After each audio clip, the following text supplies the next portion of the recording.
Shalom jemaat Tuhan, selamat pagi.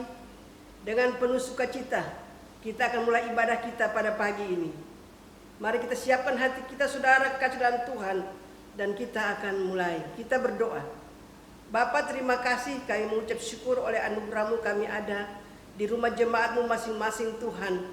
Kami boleh mempersiapkan diri kami untuk beribadah kepadamu Tuhan. Allah Roh Kudus ini kami mohon Bapa dalam nama Yesus, kuduskan setiap hati dan pikiran kami, dan layakan kami Tuhan untuk berhadapan kekudusan hadirat-Mu saat ini.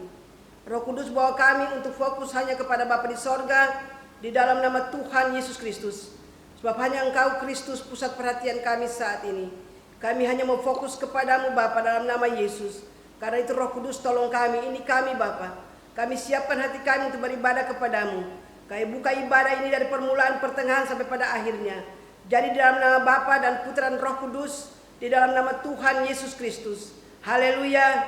Amin. Iya. Jemaat yang Tuhan Yesus kasihi, pagi ini kita akan mendengarkan kebenaran firman Allah yang terambil dari kitab Injil Matius. Matius pasalnya yang ke-24, ayatnya yang ke-14, yang akan saya bacakan, dan Bapak Ibu Saudara akan menyimak dari Alkitab masing-masing. Ya. Matius 24 ayatnya ke-14. Dan Injil kerajaan ini akan diberitakan di seluruh dunia, menjadi kesaksian bagi semua bangsa. Sesudah itu barulah tiba kesudahannya. Sekali lagi saya bacakan. Dan Injil kerajaan ini akan diberitakan di seluruh dunia, menjadi kesaksian bagi semua bangsa. Sesudah itu barulah tiba kesudahannya. Bapak Saudara yang Tuhan Yesus kasihi, dari pembacaan ini kita melihat bahwa ada tugas kita yang Tuhan percayakan kepada kita sebagai gereja Tuhan masing-masing. Saya akan bagikan pembacaan ini beberapa bagian. Yang pertama, tugas utama Yesus dan tugas utama orang percaya. Ya.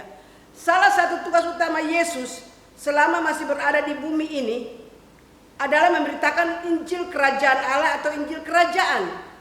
Dan setelah Yesus bangkit, sebelum naik ke surga, ada 40 hari lamanya Yesus terus-menerus menampakkan diri kepada murid-muridnya. Selain membuktikan bahwa dia hidup, juga Yesus memberitakan Injil kerajaan Allah bagi para murid dan pengikut-pengikutnya.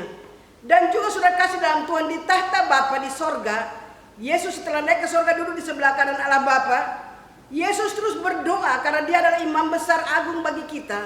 Dia adalah pengantara atau mediator bagi kita dengan Bapa di sorga. Itulah sebabnya salah satu tugasnya itu dia berdoa, bersyafaat kepada Bapa untuk orang-orang kudusnya Tuhan.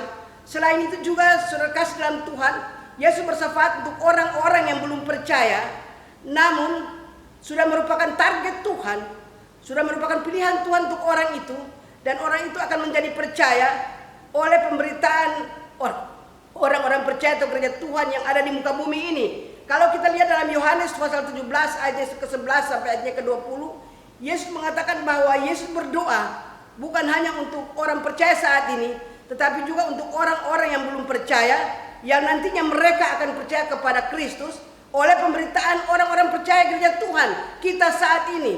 Itulah sebabnya Bapak Saudara kasih dalam Tuhan, kalau kita melihat situasi dan kondisi hari-hari ini di mana terjadi virus corona dan begitu banyak orang yang mengalami ancaman, ada yang mati, tapi begitu banyak juga orang yang bertobat dan datang kepada Tuhan. Kalau kita melihat dari YouTube yang ada, begitu banyak orang bertobat dan datang kepada Tuhan. Itu merupakan target Tuhan, itu merupakan rancangan Tuhan. Karena prinsipnya Tuhan tidak menghendaki satu jiwa pun binasa, melainkan semua orang berbalik dan bertobat. Itu prinsip Tuhan dan itu target Tuhan. Sehingga kalau hari-hari ini begitu banyak orang yang bertobat datang kepada Tuhan, itu karena doa Tuhan Yesus. Nah, Bapak Saudara kasih dalam Tuhan, para murid dan orang percaya lainnya, mereka juga memberitakan tentang Injil kerajaan Allah.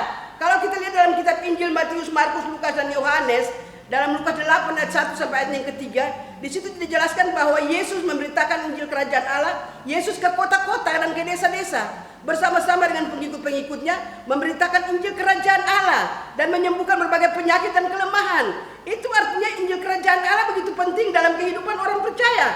Nah, kita melihat bahwa dalam kisah para rasul,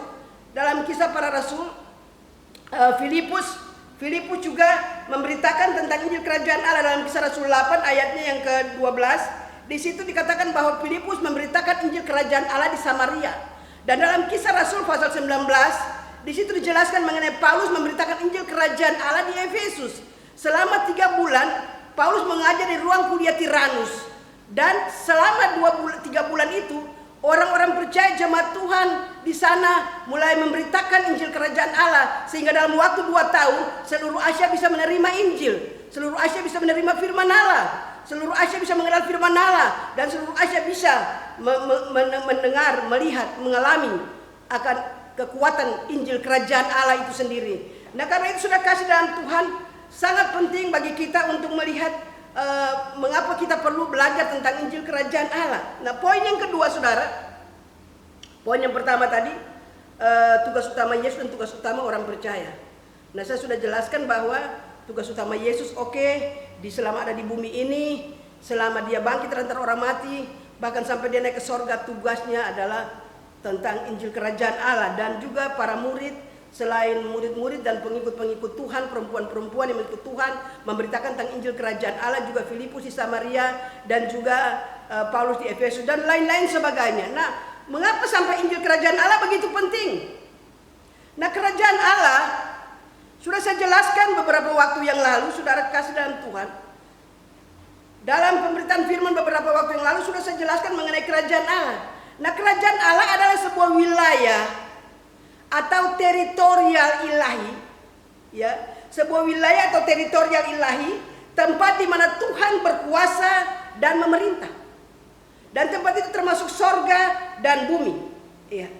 Jadi sudah kasih dalam Tuhan, contoh, saya kasih contoh waktu itu Kerajaan Belanda. Ketika Belanda menjajah Indonesia, waktu orang menyebutkan Kerajaan Belanda, itu bukan hanya Belanda di Eropa sana, tapi semua jajahan Belanda termasuk Indonesia disebut juga Kerajaan Belanda. Nah, seperti itulah saudara kerajaan sorga. Artinya kerajaan sorga mendominasi bumi dan sorga, karena bumi ini tumpuan kaki Yesus. Sorga itu tahta Yesus, tahta Bapa, dan bumi ini tumpuan kakinya. Saudara kasih dalam Tuhan, dan ini merupakan teritorial sorga, teritorial di mana kerajaan Allah berfungsi di situ. Nah, saudara kasih dalam Tuhan.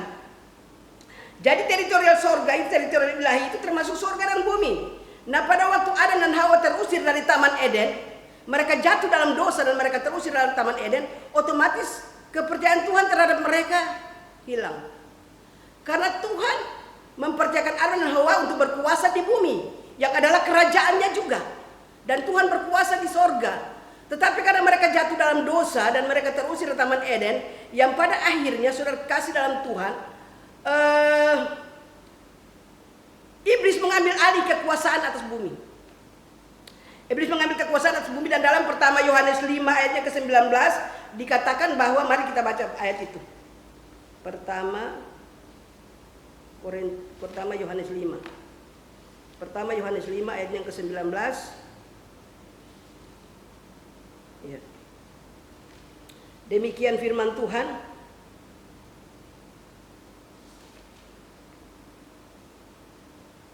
Kita tahu bahwa kita berasal dari Allah dan seluruh dunia berada di bawah kuasa si jahat. Sekali lagi saya baca. Kita tahu bahwa kita berasal dari Allah dan seluruh dunia berada di bawah kuasa si jahat. Nah, sejak kapan seluruh dunia ini berasal dari kuasa si jahat? Itu terjadi pada waktu Adam dan Hawa jatuh dalam dosa dan menyerahkan kekuasaan atas bumi ini ke dalam tangan iblis. Saudara kasih dalam Tuhan. Ya. Kita melihat bahwa Kristus datang dan Kristus kembali merebut kerajaan Allah dari tangan iblis. Merebut bumi ini dari tangan iblis. Nah, karena itu Yesus mengajarkan kita berdoa. Bapa kami yang ada di sorga, dikuduskan namamu, datanglah kerajaanmu, jadilah kehendakmu di bumi seperti di sorga. Jadi lewat doa Bapa kami, Yesus mengajarkan kita untuk kembali menarik turun sorga ke bumi. Menghadirkan kembali kerajaan sorga ke bumi ini. Menghadirkan kembali kerajaan Allah ke bumi ini. Datanglah kerajaanmu, jadilah kehendakmu di bumi seperti di sorga. Jadi sorga nyata atas bumi ini kalau kita ikuti doa Bapa kami. Nah, sudah kasih dalam Tuhan, kita kembali kepada Injil kerajaan. Nah, sebelum kita bicarakan tentang Injil kerajaan, ada yang namanya Injil keselamatan. Nah, Injil keselamatan dalam Efesus 1 ayat 13. Injil keselamatan itu berfokus atau berorientasi pada keselamatan yang Tuhan sudah siapkan lewat pengorbanannya di kayu salib, dan itu tersedia di sorga. Itu Injil keselamatan.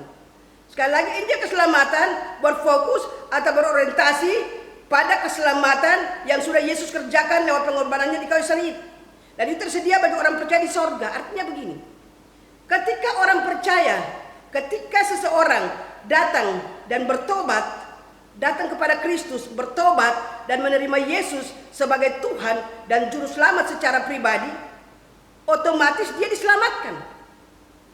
Dan otomatis pula Roh Kudus berdiam dan berkarya dalam kehidupannya. Ya, jadi sejak kita bertobat, kita menerima Yesus Kristus sebagai Tuhan, sebagai Juru Selamat secara pribadi dalam kehidupan kita, dan menyerahkan hidup kita untuk dituntun olehnya, otomatis Roh Kudus berkarya, tinggal dalam kita dan berkarya dalam kita. Dan otomatis waktu itu kita disebut orang percaya. Nah, ini prinsip kebenaran. Dan otomatis Roh Kudus mendiami dan berkarya dalam tubuh kita. Nah, kita dijamin masuk surga. Saudara, ketika kita bertobat menerima Yesus sebagai Tuhan dan Juru Selamat secara pribadi, kita dijamin masuk surga. Tapi pada waktu nantinya kita mati. Jadi kita masuk surga itu nantinya pada waktu kita mati. Karena keselamatan jiwa hanya bisa kita nikmati setelah kita mati. Sekali lagi, keselamatan jiwa hanya bisa kita nikmati setelah kita mati. Jadi waktu kita bertobat, otomatis Roh Kudus membawa kita, kehidupan lama kita dibersihkan dan kita menerima kehidupan baru. Lalu Roh Kudus tuntun kita. Roh Kudus mendiami tubuh kita dan berkarya dalam kita, sehingga kita disebut orang percaya. Kita disebut orang percaya dan otomatis kita masuk surga. Tapi saudara, kasih dalam Tuhan tidak semudah itu kehidupan kita. Karena kita masih ada dalam dunia ini dan kita lebih mudah atau cenderung untuk melakukan dosa. Baik itu dosa besar maupun dosa kecil. Pada hakikatnya itu adalah dosa. Nah, saudara kasih dalam Tuhan, karena itu dalam kehidupan kita sehari-hari dibutuhkan firman untuk menjagai, untuk menopang, untuk menuntun kehidupan kita, sehingga hidup kita sesuai dengan kebenaran firman Allah. Hidup kita sehari-hari dituntun oleh firman itu sendiri. Itulah yang disebut Injil Kerajaan. Jadi Injil Kerajaan berorientasi pada kehidupan sehari-hari kita. Injil Kerajaan berorientasi kepada kehidupan sehari-hari kita, sehingga kita bisa alami perubahan. Dan perubahan yang sangat-sangat dibutuhkan adalah perubahan pola pikir. Rasul Paulus kepada jemaat di Roma, dalam Roma pasal 12, ayat yang pertama dan kedua katakan begini, karena itu saudara-saudara, demi kemurahan Allah aku menasihatkan kamu, supaya kamu mempersembahkan tubuhmu sebagai persembahan yang hidup, yang kudus, dan yang berkenan kepada Allah. Itu adalah ibadahmu yang sejati. Ayat yang kedua, jangan kamu menjadi serupa dengan dunia ini, tetapi berubahlah oleh pembaharuan budimu, sehingga kamu dapat membedakan manakah kehendak Allah, apa yang baik, yang berkenan kepada Allah, dan yang sempurna. Jadi saudara kasih dalam Tuhan, Injil Kerajaan itu berorientasi pada kehidupan sehari-hari kita, sehingga kita sungguh-sungguh bisa mengalami perubahan, dan terutama sekali perubahan pola pikir. Jika kita memberitakan Injil Kerajaan Allah, maka pastikan kuasa Kerajaan Allah terus menolong kita, menuntun kita. Di mana saja kita berada, kita bisa mendemonstrasikan akan kuasa kerajaannya. Ya. Dalam Matius 24 ayat yang ke-14, firman Tuhan tadi katakan bahwa Matius 24 ayat yang ke-14 pembacaan kita tadi dikatakan bahwa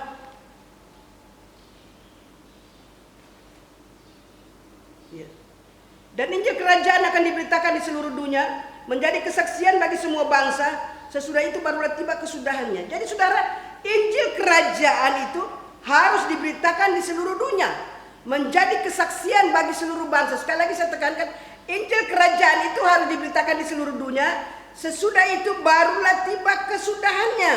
Iya, Injil Kerajaan harus diberitakan di seluruh dunia, menjadi kesaksian bagi semua bangsa. Sesudah itu barulah tiba kesudahannya. Bapak saudara kasih dalam Tuhan, kalau begitu, kalau seperti ini, kita akan melihat bahwa amanat agung Tuhan Yesus dalam Matius 28 ayat 18 sampai 20. Pergilah kamu jadikan semua bangsa muridku dan baptislah mereka dan seterusnya dan seterusnya. Itu bukanlah sebuah amanat biasa. Itu bukanlah sebuah penginjilan biasa. adalah sebuah pola penginjilan kerajaan Allah. Karena kalau kita lihat dalam Matius 24 ayat yang ke-14, dikatakan bahwa Injil kerajaan harus diberitakan di seluruh dunia, barulah tiba kesudahannya. Jadi dunia ini selesai karena Injil kerajaan Allah itu sudah diterima oleh seluruh bangsa di dunia ini. Poin yang ketiga, saudara, berbagi. Dalam menghadapi situasi dan kondisi yang sekarang ini, saudara kasih dalam Tuhan, dalam sikon COVID-19 ini, hari-hari ini bukan hanya aspek kesehatan yang terancam, tapi aspek ekonomi, aspek perekonomian juga terancam, saudara. Penghasilan mulai menurun, terjadi PHK di tempat-tempat kerja, pertokoan mall, usahanya drop, kecuali penjual sembako, saudara, yang masih berjalan seperti biasa. Nah, ini saudara membutuhkan perhatian dari kita semua. Kalau saya melihat firman Allah dalam Kisah Rasul pasal 2 sampai pasal 4, Kisah Rasul pasal 2 sampai pasal 4, di situ dijelaskan bahwa rasul-rasul dan orang-orang percaya mula-mula, ketika mereka melihat ada jemaat yang mengalami kekurangan, maka mereka mengambil keputusan untuk menjual tanah dan membawa penghasilan itu ke kaki rasul-rasul. Mereka menjual tanah dan memberikan hasilnya itu, membawa hasilnya, letakkan hasilnya itu di bawah kaki rasul-rasul untuk memenuhi kebutuhan jemaat yang kekurangan. Ini bukan berarti saya bilang saudara punya tanah, saudara jual tanah, bukan. Kalau Tuhan gerakkan saudara, kalau Tuhan gerakkan saudara, dan bukan dalam bentuk tanah apa saja saudara yang kita punya, yang kita merasakan bahwa ada orang di sekeliling kita yang membutuhkannya, maka wajiblah kita menolong mereka. Karena Kristus sendiri adalah pola kita. Dia menyerahkan hidupnya untuk dunia ini.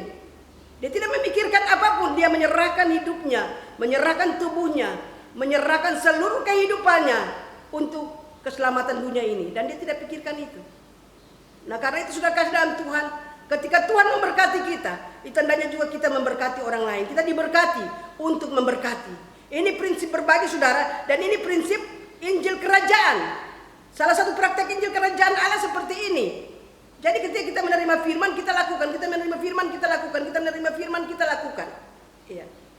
Dan kemudian dalam kehidupan kita sehari-hari, kalau kita melakukan sesuatu dosa yang tidak disengaja, saudara kasih dalam Tuhan, dalam Efesus 1 ayat yang ke-4 dikatakan begini, kita dipilih Tuhan sebelum dunia dijadikan, supaya kita kudus dan tak bercacat.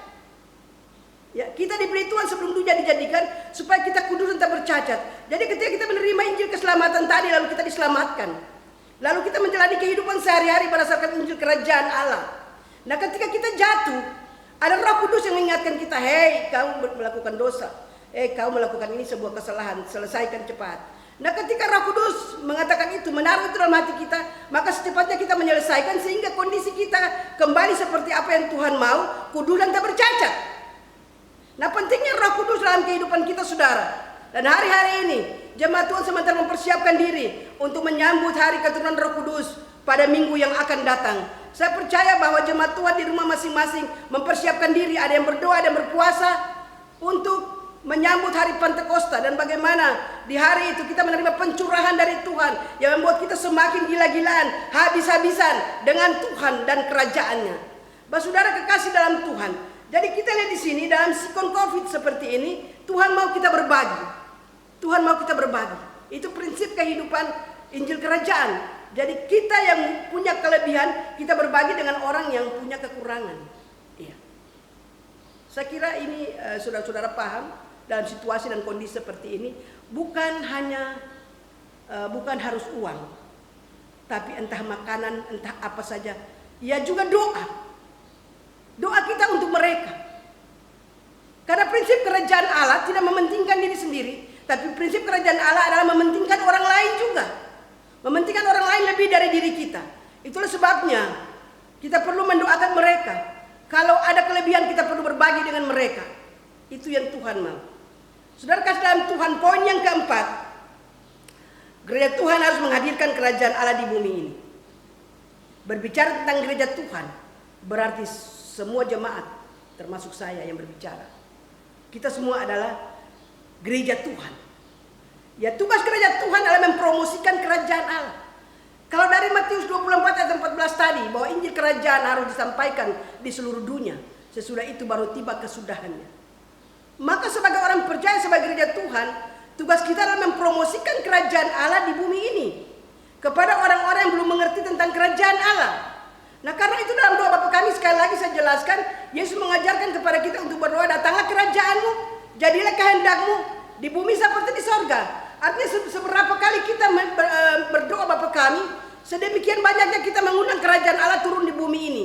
Ya, ketika kita mengundang kerajaan Allah turun di bumi ini, makin hari maka bumi ini akan dipenuhi dengan kerajaan Allah dan kerajaan-kerajaan yang lain, kerajaan iblis, kerajaan manusia, kerajaan bangsa-bangsa, itu semuanya semakin dipersempit, bahkan runtuh dalam nama Yesus. Ketika kuasa kerajaan Allah mendominasi bumi ini, saya pastikan bahwa kuasa dari kerajaan-kerajaan lain semuanya tersingkir, bahkan runtuh dalam nama Yesus.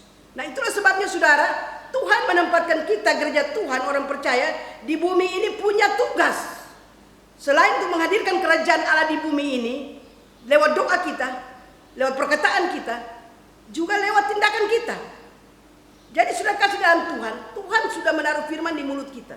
Dalam Yesaya 59 ayat yang ke-21, Tuhan sudah menaruh firman dalam mulut kita. Nah, ketika kita menghadapi persoalan yang sementara terjadi di bumi ini, bukan hanya kita mengajarkan Injil kerajaan Allah, tapi kita juga perkatakan firman. Kita perkatakan firman atas setiap situasi dan kondisi. Saya memberikan sebuah kesaksian.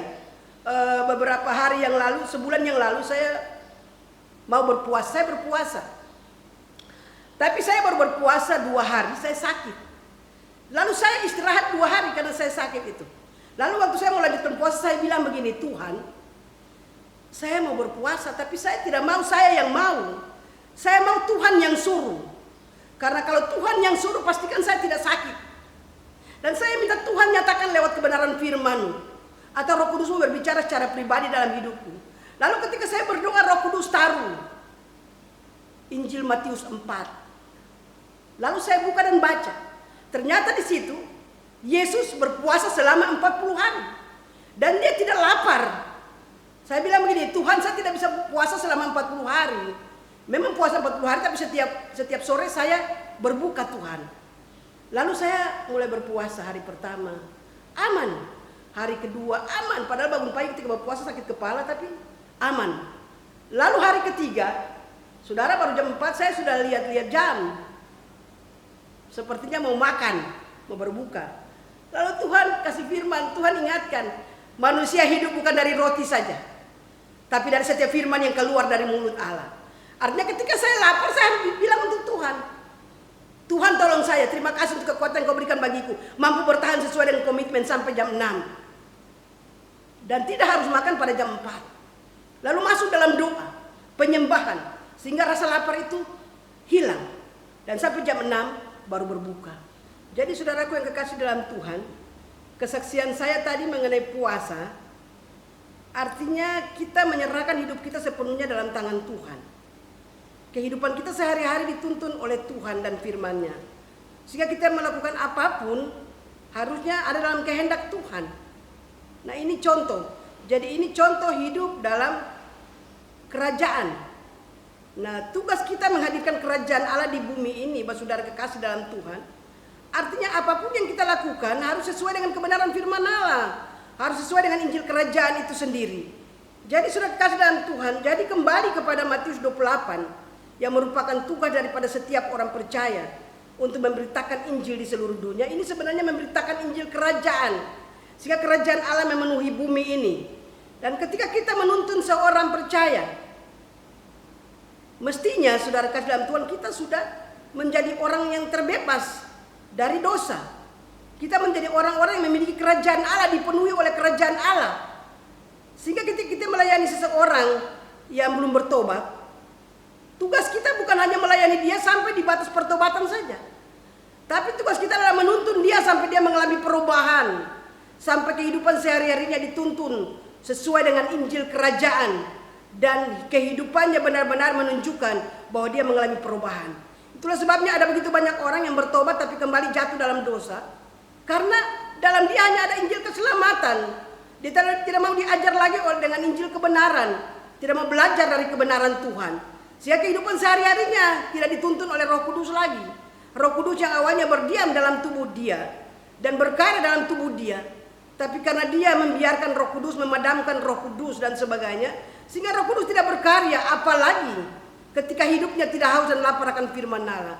Nah, mari saudara jemaat kekasih dalam Tuhan, dalam menghadapi situasi dan kondisi seperti ini, mari kita minta daripada Tuhan untuk kita lapar dan haus, bukan hanya lapar makanan dan haus minuman, tapi kita lapar dan haus akan kebenaran, sehingga setiap waktu kehidupan kita diisi dengan kebenaran Tuhan. Dan pada akhirnya saudara kasih dalam Tuhan, ketika kita menuntun seseorang untuk datang kepada Tuhan, kita mampu menuntunnya sampai dia mengalami kuasa perubahan dalam kehidupannya sehari-hari. Dengan demikian saudara dapat dikatakan bahwa kita sudah melakukan amanat agung, tetapi bukan penginjilan biasa, tetapi kita melihat dari pembacaan tadi bahwa Injil kerajaan Allah harus disampaikan di seluruh dunia. Setiap setiap manusia harus menerima Injil kerajaan ini, barulah tiba kesudahannya. Nah, pastikan saudara dan saya, pastikan saudara jemaat dan saya adalah orang yang menuntun orang lain untuk mengalami lahir baru dan terus mengalami perubahan hidup, sehingga hidup orang-orang yang kita layani, kita tuntun, hidup mereka diberkati, hidup mereka semakin hari semakin menunjukkan bahwa Kristus hidup di dalam mereka. Hidup mereka semakin hari semakin nyata menghadirkan kerajaan Allah di bumi ini. Karena memang sebenarnya tugas kita semua, saudara dan saya, gereja Tuhan, adalah menghadirkan kerajaan Allah di bumi ini dan membuat kerajaan Allah mendominasi bumi ini, sehingga bumi ini dipenuhi, dikuasai sepenuhnya oleh kuasa kerajaan Allah di dalam nama Tuhan Yesus Kristus. Nah, kunci kerajaan Allah Tuhan sudah berikan bagi kita, jemaat. Dalam Matius 16, cari ayatnya sendiri. Tuhan sudah berikan kunci kerajaan itu bagi kita. Nah, apa yang kita buka di dunia ini terbuka di sorga. Apa yang kita kunci di dunia ini terkunci di sorga. Apalagi yang masih merupakan kesulitan bagi kita orang percaya. Injil kerajaan Allah ada dalam kita. Kunci kerajaan ada dalam kita. Kuasa kerajaan Tuhan berikan bagi kita. Pastikan bahwa saudara dan saya terus memberitakan dengan kasih Injil kerajaan Allah kepada setiap orang yang membutuhkan. Kita mempraktekkan kuasa kerajaan Allah itu dalam kehidupan setiap hari kita, sehingga lewat kehidupan kita orang melihat Kristus hidup dalam kita, kuasa kerajaan Allah nyata dalam kita. Tuhan Yesus memberkati. Kita berdoa. Bapa, terima kasih untuk kebenaran firman-Mu hari ini. Kami mengucap syukur Tuhan Yesus, firman-Mu terbuka lantang di depan kami Bapa, bahwa hidup kami dari mulai awal sampai akhirnya bergantung sepenuhnya kepada firman-Mu. Dan terima kasih untuk kuasa Roh Kudus-Mu Bapa yang Kau utus, yang menuntun kami untuk mengerti segala kebenaran-Mu Bapa, sehingga kami bisa berjalan dari hari lepas hari sesuai dengan apa yang Tuhan mau. Terima kasih Bapa, tolong kami Tuhan, supaya kami menjadi gereja Tuhan yang berfungsi, gereja Tuhan yang menghadirkan kerajaan Allah di bumi ini, gereja Tuhan yang menghadirkan realisasi kerajaan Allah di bumi ini dalam nama Yesus. Gereja Tuhan yang memberkati sesama di dalam nama Tuhan Yesus Kristus. Dan gereja Tuhan yang terus aktif mempromosikan, memberitakan, mengajarkan kebenaran firman Allah, Injil kerajaan Allah kepada orang-orang yang membutuhkan. Terima kasih Bapak. Roh Kudus tolong kami, mampukan kami Roh Kudus untuk melakukan segala sesuatu sesuai dengan kerinduan Bapa di sorga, di dalam nama Tuhan Yesus Kristus. Tolong kami untuk kami tidak menduka citakan Engkau Roh Kudus. Tolong kami Roh Kudus supaya kami tidak menghina Engkau. Tolong kami Roh Kudus untuk kami tidak memadamkan Engkau dalam kehidupan kami. Tapi kami mengaktifasi Roh Kudus dalam kehidupan kami. Karena Roh Kudus yang akan terus berbicara bagi kami. Mengaktifasi firman-Mu dalam seluruh kehidupan kami Bapa. Sehingga dari hari lepas hari kami jemaat-Mu Tuhan berjalan sesuai dengan kebenaran firman-Mu. Terima kasih Bapak, terpujilah nama-Mu Tuhan. Sekarang bahkan selama-lamanya. Kalau selama ini Tuhan, hidup kami belum sungguh-sungguh Bapak. Bapak tolong kami, mampukan kami untuk kembali berjalan pada jalan-Mu Tuhan. Sebab Kristus adalah jalan kebenaran hidup bagi kami. Ya, kami mengucap syukur Tuhan untuk Roh Kristus yang berdiam di dalam kami di dalam nama Yesus. Sehingga kami mampu melakukan segala sesuatu sesuai dengan kebenaran firman-Mu Tuhan. Taruh dalam kami Tuhan ketaatan penuh Bapa akan firman-Mu. Taruh dalam kami Bapa rasa haus dan haus dan lapar akan kebenaran-Mu Bapa. Taruh dalam kami Tuhan kecenderungan hati yang tertuju hanya kepada kebenaran.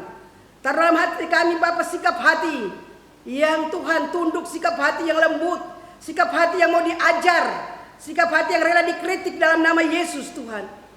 Sehingga ketika firman-Mu datang kepada kami, lewat siapapun Bapa, kami mampu menerimanya karena Roh Kudus yang menuntun kami. Terima kasih Tuhan. Terima kasih Bapa. Memberkati pemerintah Indonesia di dalam nama Yesus Kristus Tuhan. Kami lepaskan shalom Tuhan atas pemerintah kota Ambon. Dalam nama Yesus kami lepaskan shalom Tuhan atas pemerintah Provinsi Maluku, pemerintah Indonesia, RI 1 Tuhan dan RI 2, bahkan seluruh Menteri Kabinet Indonesia Maju. Kami lepaskan shalom Tuhan atas mereka di dalam nama Tuhan Yesus Kristus. Terima kasih Bapa. Kami lepaskan shalom Tuhan bekerja atas semua jemaat Tuhan di dalam nama Yesus. Sehingga jemaat Tuhan kecil besar, laki perempuan, anak orang tua, semuanya mengalami damai sejahtera dan sukacita Allah dalam nama Yesus Kristus Tuhan. Terima kasih Bapa, memberkati dan menyembuhkan Tuhan setiap anak-anak-Mu yang sakit dalam nama Yesus. Baik yang ada di rumah-rumah maupun Tuhan yang ada di rumah sakit. Bapa sembuhkan mereka dengan kekuatan kuasa-Mu. Sebab Engkau Allah Jehovah Rafa, Allah Sang Penyembuh. Sesudah Engkau meremukan Tuhan, Engkau menyembuhkan Bapa dengan kasih-Mu Tuhan. Terima kasih Bapa. Kami lepaskan shalom Tuhan di rumah-rumah sakit. Tuhan terima kasih memberkati para dokter, tenaga perawat. Dalam nama Yesus bahkan semua orang yang merawat orang sakit. Tuhan Engkau tolong mereka, berkati mereka. Kekuatan kesehatan menjadi bagian mereka di dalam nama Yesus Kristus Tuhan. Kami berdoa Tuhan bagi jemaat Tuhan, bagi anak-anak yang masih kecil, anak-anak bayi Bapa, diberkatilah mereka di dalam nama Yesus. Kekuatan kesehatan, kemampuan dari Tuhan menjadi bagian mereka. Tuhan berkati ASI, Tuhan berkati Tuhan apapun yang dibutuhkan oleh orang tuanya untuk kelangsungan hidup mereka. Bahkan Tuhan sampai pun Tuhan orang yang lanjut usia Bapa di dalam nama Yesus diberkati Tuhan. Terima kasih Bapa, kesehatannya dijagai oleh Tuhan sendiri di dalam nama Yesus. Kami mengucap syukur Bapa dalam nama Tuhan Yesus Kristus. Kami memberkati saudara-saudara kekasih kami yang pada besok hari merayakan Idul Fitri. Tuhan terima kasih. Kami mengucap syukur Bapa, lewat corona ini Tuhan, ada sebuah perubahan besar yang terjadi dalam kehidupan kami, sehingga kami saling mengasihi, saling memberkati, saling menolong, saling menopang di dalam nama Yesus Kristus Tuhan, karena Tuhan mengerjakannya bagi kami. Terima kasih Bapa. Terpujilah nama-Mu Tuhan sekarang bahkan selama-lamanya. Memberkati anak-anak-Mu Tuhan yang merekam sampai pun Tuhan mengedit akan khotbah ini. Kami mengucap syukur di dalam nama Tuhan Yesus Kristus. Terima kasih Bapa. Kami berdoa dalam nama Yesus. Dan Bapa, ini kami Tuhan. Jemaat kita terima berkat Tuhan. Tuhan memberkati Engkau dan melindungi Engkau. Tuhan menyinari Engkau dengan wajah-Nya dan memberikan Engkau kasih karunia. Tuhan menghadapkan wajah-Nya kepadamu dan memberikan Engkau damai sejahtera. Damai sejahtera yang berlimpah-limpah dari Bapa, Anak dan Roh Kudus. Di dalam nama Tuhan Yesus Kristus. Mengalir, memberkati, menolong, menuntun dan mengendalikan seluruh kehidupanmu jemaat hari ini terus kekal selama-lamanya. Di dalam nama Tuhan Yesus Kristus yang sudah menerima berkat, sama-sama kita katakan amin. Tuhan Yesus memberkati kita. Jemaat Tuhan, selamat beribadah, selamat hari Minggu, selamat beribadah dalam kasih Kristus. Pastikan hari ini dan seterusnya engkau hidup dalam kerajaan Allah. Engkau hidup aman dan dalam kerajaan Allah, sebuah kerajaan yang tidak tergoncangkan. Jangan lupa, pergunakan mulutmu untuk menyampaikan kebenaran kepada setiap orang yang membutuhkan kebenaran daripadamu. Tuhan Yesus memberkati. Shalom.